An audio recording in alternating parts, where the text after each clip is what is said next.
ইরানের হামলায় নিজেদের ভয়াবহ পরিণতির কথা ভেবে এখন ভীত সন্তুষ্ট ওয়াশিংটন। খোদ পেন্টাগনের শীর্ষ কর্মকর্তারাই প্রেসিডেন্ট ডোনাল্ড ট্রাম্পকে সতর্ক করে বলেছেন, আবেগের বশে ইরানে হামলা চালালে যুক্তরাষ্ট্রকে বড় ধরনের মাশুল দিতে হতে পারে। মার্কিন জয়েন্ট চিফস অব স্টাফের চেয়ারম্যান জেনারেল ড্যান কেইন সতর্ক করে দিয়ে বলেছেন, এই সামরিক অভিযান যুক্তরাষ্ট্রকে একটি দীর্ঘমেয়াদী ও রক্তক্ষয়ী সংঘাতে জড়িয়ে ফেলতে পারে, যা থেকে বেরিয়ে আসা কঠিন হবে। মার্কিন সংবাদ মাধ্যম এক্সিওসের প্রতিবেদনে এই তথ্য উঠে এসেছে।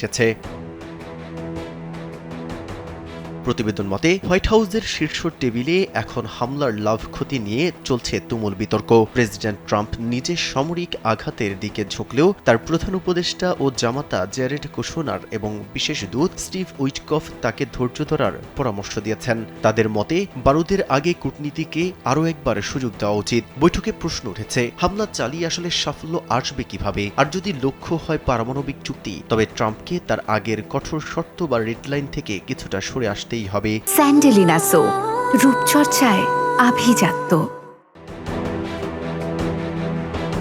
প্রতিবেদনে বলা হয়, ভেনেজুয়েলায় নিকোলাস মাদুরোকে হটানোর মতোই ইরানের জন্য একটি ছোট ওয়ার রুম বা পরামর্শক দল গঠন করেছেন ট্রাম্প। তাদের লক্ষ্য হল ঝুঁকি কমিয়ে সর্বোচ্চ চাপ প্রয়োগ করা। তবে স্থল অভিযান বা সেনা পাঠানোর কোনো পরিকল্পনা আপাতত নেই।